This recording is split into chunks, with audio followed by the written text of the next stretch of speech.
ಅಭಿವೃದ್ಧಿ ಕೆಲಸ ಮಾಡಲು ಸದಾ ಅಧಿಕಾರಿಗಳಿಗೆ ಸಹಕಾರ ನೀಡುತ್ತೇವೆ. ಆದರೆ ಪ್ರತಿ ಕೆಲಸಗಳನ್ನು ಸಿಎಂ ಅಥವಾ ನಾವೇ ಹೇಳಲು ಆಗಲ್ಲ. ಅಭಿವೃದ್ಧಿಯಲ್ಲಿ ನಿರ್ಲಕ್ಷ್ಯ ಅಥವಾ ಕಾನೂನು ಸುವ್ಯವಸ್ಥೆ ಸರಿಯಾಗಿ ನಿಭಾಯಿಸದಿದ್ದರೆ ಅಂತಹ ಅಧಿಕಾರಿಗಳಿಗೆ ಜಿಲ್ಲೆಯಲ್ಲಿ ಸೇವೆ ಸಲ್ಲಿಸಲು ಅವಕಾಶವಿಲ್ಲ ಎಂದು ಲೋಕೋಪಯೋಗಿ ಇಲಾಖೆ ಹಾಗೂ ಬೆಳಗಾವಿ ಜಿಲ್ಲಾ ಉಸ್ತುವಾರಿ ಸಚಿವ ಸತೀಶ್ ಜಾರಕಿಹೊಳಿ ಅವರು ಹೇಳಿದರು. ನಗರದ ಕುವೆಂಪು ನಗರದ ನಿವಾಸದಲ್ಲಿ ಮಾಧ್ಯಮದವರೊಂದಿಗೆ ಮಾತನಾಡಿದ ಅವರು, ಬೆಳಗಾವಿ ಜಿಲ್ಲೆ ದೊಡ್ಡ ಜಿಲ್ಲೆಯಾಗಿದ್ದು ಜಿಲ್ಲಾ ಮಟ್ಟದ ಅಧಿಕಾರಿಗಳು ತಮ್ಮ ಜವಾಬ್ದಾರಿ ಅರಿತು ಕೆಲಸ ಮಾಡಬೇಕು. ಜಿಲ್ಲೆಯಲ್ಲಿ ಕಾನೂನು ಸುವ್ಯವಸ್ಥೆ ಕಾಪಾಡುವುದು, ಇಲ್ಲಿನ ಜನರ ಹಿತ ಕಾಪಾಡುವುದು ಮುಖ್ಯ. ಕರ್ತವ್ಯದಲ್ಲಿ ನಿರ್ಲಕ್ಷ್ಯ ವಹಿಸಿದ್ರೆ ಸರ್ಕಾರಕ್ಕೆ ನಮಗೂ ಕೆಟ್ಟ ಹೆಸರು ಬರುತ್ತದೆ. ಜಿಲ್ಲೆಯಲ್ಲಿ ಕೆಲ ಘಟನೆಗಳಲ್ಲಿ ಕಾನೂನು ಸುವ್ಯವಸ್ಥೆ ಕಾಪಾಡಲು ವಿಫಲರಾಗಿದ್ದರಿಂದ ಪೊಲೀಸ್ ಕಮಿಷನರ್ ಅವರನ್ನ ವರ್ಗಾವಣೆಗೊಳಿಸಲಾಗಿದೆ ಎಂದು ತಿಳಿಸಿದರು. ಇನ್ನು ಹಿಡಿಕಲ್ ಜಲಾಶಯದಿಂದ ಧಾರವಾಡ ಕೈಗಾರಿಕಾ ಪ್ರದೇಶಕ್ಕೆ ನೀರು ಒಯ್ಯಲು ಈಗಾಗಲೇ 3 ಇಲಾಖೆಗಳು ಅನುಮತಿ ನೀಡಿವೆ.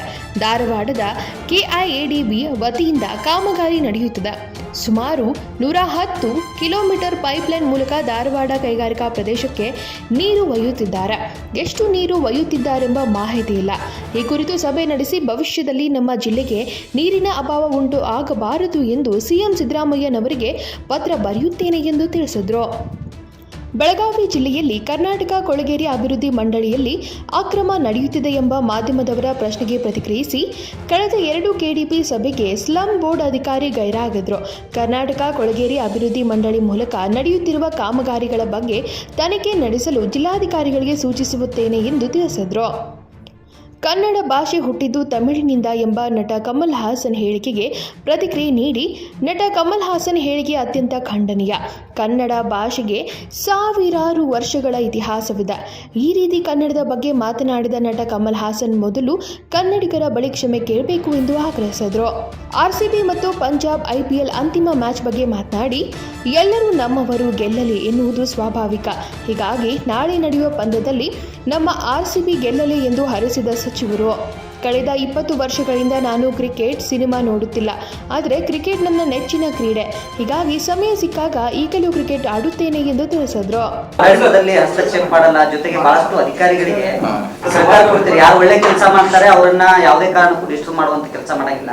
ಆದ್ರೆ ಇತ್ತೀಚೆಗೆ ನಡೆದಂತ ಕೆಲವು ಘಟನೆಗಳು ಬೆಳಗಾವಿ ಜಿಲ್ಲೆಯಲ್ಲಿ ಒಂದು ಏನು ಸಂದೇಶ ಕೊಡ್ಲಿಕ್ಕೆ ಹೊರಟಿದ್ದೀರಿ ಅಂತ, ಈಗ ಒಬ್ಬ ಕಮಿಷನರ್ ಅವ್ರನ್ನ ವರ್ಗಾವಣೆ ವಿಚಾರಕ್ಕೆ ಸಂಬಂಧಪಟ್ಟಂತೆ, ಅಂದ್ರೆ ಅಧಿಕಾರಿಗಳ ವಲಯದಲ್ಲಿ ನಾವು ಇದಕ್ಕೂ ರೆಡಿ ಇದ್ದೀವಿ, ಜೊತೆಗೆ ಒಂದು ವೇಳೆ ಹಿಂಗಾದ್ರೆ ಅದಕ್ಕೂ ರೆಡಿ ಇದ್ದೀವಿ ಅಂತ ಹೇಳಿ ಸಂದೇಶನ ಏನಂತ?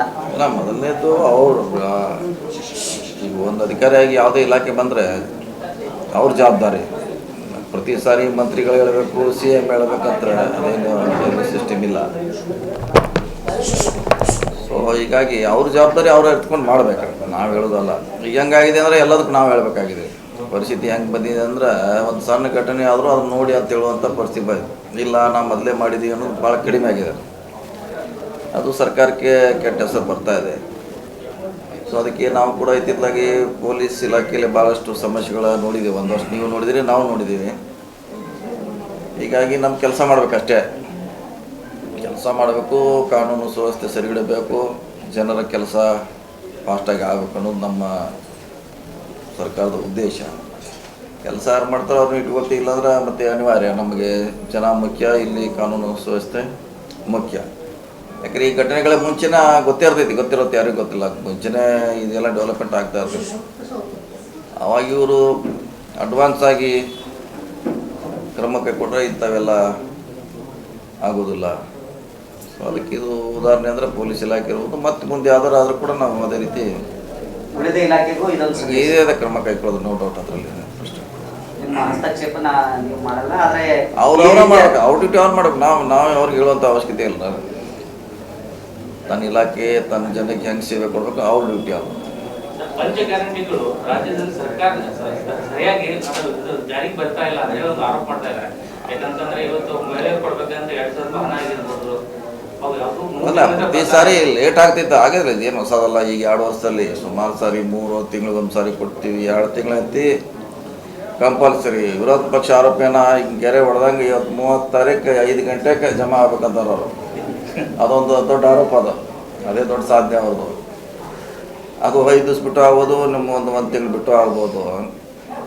ಸರ್ಕಾರದ ವ್ಯವಸ್ಥೆಯಲ್ಲಿ ಯಾವುದೂ ಕೂಡ ಆಗೋಲ್ಲ. ಮತ್ತು ನಾವು ಎಲ್ಲಿ ತಪ್ಪಿಸಿದೆ ಇಲ್ಲಿ ಅಲ್ಲ ಅವರು ಈಗ ಉಪಮುಖ್ಯಮಂತ್ರಿಗಳು ನಮ್ಮ ಕಡೆ ಹೇಳಿದ್ರು ನಾವು ತಿಂಗಳ ಎಲ್ಲಿ ಕೊಡ್ತೀವಿ ಅಂತ ಹೇಳಿದ್ವಿ, ನಿಮಗೆ ಮಾತು ಕೊಟ್ಟಿದ್ದೀವಿ ಅಲ್ಲ ತಿಂಗಳ ಮಾತು ಕೊಡ್ಲಿ ಬಿಡ್ಲಿ, ತಿಂಗಳ ಅಂತ ಇದೆಯಾರ ಅದು ಲೇಟ್ ಆಗ್ತೈತೆ ಅಷ್ಟೇ.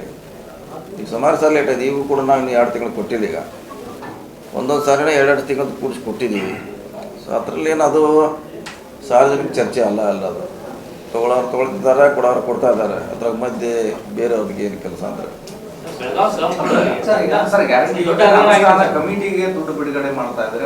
ಯಾವುದು ಅದಕ್ಕಿಂತ ಮೊದಲೇ ಇದೆಯಲ್ಲ, ಮೊದಲೇ ಇದರಲ್ಲಿ ರೂಲ್ಸಲ್ಲಿ ಇದೆ ಅವ್ರಿಗೆ ಪ್ರೋತ್ಸಾಹಧನ ಏನಂತಾರೆ, ಅದಕ್ಕೇನು ಗೌರವಧನ. ಜಿಲ್ಲಾಧ್ಯಕ್ಷಗೆ ಇಷ್ಟಿದೆ, ಸ್ಟೇಟ್ನವ್ರಿಗೆ ಇಷ್ಟಿದೆ, ತಾಲೂಕದವ್ರಿಗೆ ಇಷ್ಟಿದೆ ಅಂತ ಮುಂಚೆನೇ ಇದೆ, ಅದೇನು ಪ್ರಶ್ನೆ ಇಲ್ಲ. ಆ ಅಮೌಂಟ್ ಹೋಲಿಕೆ ಮಾಡಿ ಇವು ಭಾಳ ವ್ಯತ್ಯಾಸ ಇದೆ. ಅದು 60,000 ಕೋಟಿ, ಇದು ಅದಕ್ಕೆ ಕಂಪೇರ್ ಮಾಡಿ ಭಾಳ ಕಡಿಮೆ ಇದೆ. ಯಾಕಂದ್ರೆ ನಾವು ಮೊದಲೇ ಅನೌನ್ಸ್ ಮಾಡಿದ್ದೀವಿ, ಇರೋದು ಸರ್ಕಾರ ಆದೇಶ ಮಾಡಿದೆ, ಹಂಗಾಗಿ ಕೊಡ್ತಾ ಇದೆ ಅಷ್ಟೇ. ತಮಿಳಿನಿಂದಲೇ ಕನ್ನಡ ಹುಟ್ಟಿದ್ದು ಅಂತೇಳಿ ಕಮಲ್ ಹಾಸನ್ ಹೇಳಿಕೆ ಕೊಟ್ಟಿದ್ದಾರೆ. ಸಾಕಷ್ಟು ವಿವಾದ ಚರ್ಚೆ ಗ್ರಾಸ ಆಗಿದೆ. ಆವತ್ತೆ ಖಂಡಿಸೋದೇ ಪ್ರಶ್ನೆ, ಎಲ್ಲರೂ ಖಂಡಿಸಲೇಬೇಕು, ಖಂಡಿಸಿದ್ದಾರೆ. ಎಲ್ಲರೂ ಮಾಡೋದು ಖಂಡಿಸ್ಬೇಕಂತೇನಿಲ್ಲ. ಒಬ್ಬರು ಕರ್ನಾಟಕದ ಅದು ಧ್ವನಿ ಆದರೆ ಎಲ್ಲರ ಧ್ವನಿನೇ. ಯಾಕಂದ್ರೆ ಅಂಥ ವಿಷಯ ಬಂದಾಗ ನಾವು ಪ್ರತ್ಯೇಕವಾಗಿ ಹೇಳ್ಬೇಕಂತಿಲ್ಲ. ಈಗ ಕನ್ನಡ ಬಗ್ಗೆ ಅಪಮಾನ ಮಾಡಿದ್ರೆ ಎಲ್ಲರೂ ಖಂಡಿಸಲೇಬೇಕಾಗ್ತದೆ. ಕನ್ನಡ ಭಾಳ ದೊಡ್ಡ ಇತಿಹಾಸ ಇದೆ. ಅದಕ್ಕೆ ಸುಮಾರು 1000 ವರ್ಷದಿಂದ ಬೆಳೆದು ಬಂದಂಥ ಅದು ಲಿಪಿ ಭಾಷೆ. ಹೀಗಾಗಿ ಅವ್ರು ಯಾವ ದೃಷ್ಟಿಕೋನ ಇಟ್ಕೊಂಡು ಅದನ್ನು ಹೇಳಿದಾರೆ ನಮಗೆ ಗೊತ್ತಿಲ್ಲ. ಅವರು ಕೂಡ ಕನ್ನಡಕ್ಕೆ ಅವ್ರು ಏನೇ ಹೇಳಿದ್ರು ಕೂಡ ಅದು ಕೇಳಿಗೇನು ಬರೋಲ್ಲ. ಅದರಲ್ಲಿ ಅಂಥ ಗೌರವ ಭಾಷೆಗೆ ಸ್ಥಾನಮಾನ ಇದ್ದೇ ಇದೆ. ಅವ್ರು ಯಾಕೆ ಹೇಳ್ಯಾರು, ಹೆಂಗೆ ಹೇಳ್ಯಾರು ಅನ್ನೋದು ಅದು ಪ್ರಶ್ನೆ ಆಗಿ ಉಳಿದಿದೆ. ಸೊ ಈಗಾಗಲೇ ಎಲ್ಲರೂ ಖಂಡಿಸಿದ್ದೀವಿ, ಮಾಡಿದ್ದೀವಿ. ಮತ್ತಿನ ದಿವಸ ಅದನ್ನೇ ಮಾಡಿದ್ರಾಗ ಏನಾರ್ಥ ಇರಲಿಲ್ಲ. ಸರ್, ಈಗ 6 ವರ್ಷಕ್ಕೆ ಒಂದು ಟ್ವೀಟ್ ಮಾಡಿದ್ದಾರೆ ಸರ್. ಈಗಂತ ಸೇಮ್ ಅವರು ಔಟ್ ಗೋಯಿಂಗ್ ಸೇಮ್ ಸಚಿವರು ಯಾರು ಕೂಡ ಅವ್ರು ಮಾತು ಕೇಳ್ತಾ ಇಲ್ಲ. ಹಂಗೆ ಹೇಳ್ತಾರೆ ಅವ್ರು, ಯಾವಾಗ ಹೇಳ್ತಾರೆ. ನೀವು ಟ್ವೀಟ್ ಹೋಗ್ತಾರೆ ನೋಡ್ರಿ, ನೋಡ್ರಿ ಅವ್ರು ಹಂಗೆ ದಿವಸ ಮಾಡತ್ತಾರ. ಅವ್ರ ಮಾತು ಕೇಳ್ತಾ ಇಲ್ಲ. ಅವರು CM ಹೋಗ್ತಾರೆ, ಇವರು CM ಹೋಗ್ತಾರೆ, ಅದನ್ನೇ ಹೇಳ್ತಾರೆ. ಅವರು ಜನರ ಸಮಸ್ಯೆಗಳ ಬಗ್ಗೆ ಗಮನ ಬೆಳಕ ಚಲೋ ಅಂತ ಮಾಡಬೇಕು. ಅದನ್ನ ಮೀಟರ್ನಲ್ಲ, ಅದು ನಮ್ಮ ಪಕ್ಷದ ಸಮಸ್ಯೆ, ಅದು ಇವ್ರ ಸಮಸ್ಯೆ ಅಲ್ಲ, ಅದು ಅಥವಾ ರಾಜ್ಯದ ಸಮಸ್ಯೆ ಅಲ್ಲ, ಅದು ಅದು ನಮ್ಮ ಪಕ್ಷದ ಸಮಸ್ಯೆ. ಅದು ಸರ್, ಇನ್ನೊಂದು ಬೆಳಗಾವಿ ಜಿಲ್ಲೆಯಲ್ಲಿ ಸ್ಲಮ್ ಬೋರ್ಡ್ನಲ್ಲಿ 106 ಕೋಟಿ ರೂಪಾಯಿ ಅನುದಾನ ಆಗಿದೆ. 16 mm ಸ್ಟೀಲ್ ಹಾಕ್ಬೇಕಿದ್ರೆ 12 mm ಹಾಕಿದ್ರೆ ಆಮೇಲೆ ವಂಚಿತರಾಗರು ಏನಂತಾರಲ್ಲ ಫಲಾನುಭವಿಗಳು ಅವರಂದ್ರೆ ದುಡ್ಡು ತಗೊಂಡಿದ್ದಾರೆ. ಆದ್ರೆ ಕಾಮಗಾರನೂ ಆಗಿಲ್ಲ. ಪಾಪ ಈ ಕಡೆ ಅವ್ರ ಮನೆಯೂ ಇಲ್ಲ, ಈ ಕಡೆ ಸೂರ್ಯನೂ ಇಲ್ಲ. ಆ ಒಂದು ಪರಿಸ್ಥಿತಿಯಲ್ಲಿ ಆ ನಿಟ್ಟಿನಲ್ಲಿ ಅವ್ರ ವಿರುದ್ಧ ಯಾವ ನೋಡೋಣ. ಅದು ಯೂಶ್ವಲಿ ನಮ್ಮ ರಾಜು ಶೇಟ್ ಅವ್ರಿಗೆ ಜಾಸ್ತಿ ನಾಲೆಜ್ ಇದೆ. ಯಾಕಂದ್ರೆ ಸಿಟಿಗೆ ಮಾತ್ರ ಸೀಮಿತವಾಗಿರುವಂಥ ಸ್ಕೀಮ್ ಅದು. DC ಅವ್ರಿಗೆ ಹೇಳ್ತೀವಿ, ನೀವು ಹೇಳ್ದಂಗೆ ಆಗಿರ್ಬೋದು. ನಾವು ಕೂಡ ಅವನು KD ಮೀಟಿಂಗ್ನಾಗೂ ಅವನು ಸಿಗೋಲ್ಲ. ನಮ್ಗೆ ಕರೆಸಿದ್ದು 2 ಸಲ ಬಂದಿಲ್ಲ ಅವನು. ಅಲ್ಲಿ ಸ್ಪಾಟ್ ಹೋದ್ರೆ ಸರ್ ಎಲ್ಲಾನು ಬಯಲಾಗೆ ಕಾಣ್ತಿದ್ರು. ಎಲ್ಲ ಓಪನ್ ಅದರಲ್ಲಿ ಉತ್ತರದಲ್ಲಿ ಸ್ವಲ್ಪ ಓಕೆ ಸರ್. ದಕ್ಷಿಣದಲ್ಲಿ ಪೂರಾ ಹಾಳಾಡಿಸ್ಬಿಟ್ಟ. MB ಬುಕ್ ಅಲ್ಲಿ 16 mm ರಾಡ್ ಅಂತ ಹಾಕಿರ್ತಾರೆ. ಅಲ್ಲಿ ವರ್ಕ್ ಹಾಕಿದ್ರೆ ಮಾತ್ರ 12 mm ಸ್ಟೀಲ್ ಅಲ್ಲಿ ಇದೆ. ನೋಡೋಣ, ಇವತ್ತು ಕಾಮಗಾರಿ ಮಾಡಿದ್ರೆ ಇಲ್ಲಿ MB ಎಸ್ಟಿಮೇಟ್ ಅಲ್ಲಿ ಇದೆ, ಅದು MB ರೆಕಾರ್ಡ್ ಮಾಡಿದ್ದಾರೆ. ನೋಡೋಣ, ಇವತ್ತು DC ಅವ್ರಿಗೆ ಹೇಳ್ತೀವಿ ಎನ್ಕ್ವೈರಿ ಮಾಡಲಿಕ್ಕೆ. ಇವತ್ತು ಹೇಳೋಣ. ಈ ಸಂದರ್ಭದಲ್ಲಿ ಶಾಸಕ ಆಸಿಫ್ ಸೇಠ್ ಉಪಸ್ಥಿತರಿದ್ದರು. ಕನ್ನಡಿಗರ ಮೆಚ್ಚಿನ ನಿಮ್ಮ TV20 ಕನ್ನಡ ವಾಹಿನಿ ಇದೀಗ ಟಿವಿಯಲ್ಲಿ ಲಭ್ಯ. ಕರ್ನಾಟಕ ಮತ್ತು ದೇಶ ವಿದೇಶದ 360 ಡಿಗ್ರಿ ಸುದ್ದಿ ವಿವರವನ್ನ ಪಡೆಯುವುದಕ್ಕೆ TV20 ವಾಹಿನಿಯನ್ನು ಲೈಕ್ ಮಾಡಿ, ವಿಡಿಯೋಗಳನ್ನು ಶೇರ್ ಮಾಡಿ, ಕಮೆಂಟ್ ಮಾಡಿ, ಸಬ್ಸ್ಕ್ರೈಬ್ ಮಾಡಿ. HCN ಕೇಬಲ್ 842 ನಂಬರ್ನಲ್ಲಿ ಹುಕ್ಕೇರಿ ತಾಲೂಕು ಹಾಗೂ ಸಂಕೇಶ್ವರದ ಸುತ್ತಮುತ್ತಲಿನ ಹಳ್ಳಿಗಳಲ್ಲಿ ಲಭ್ಯ.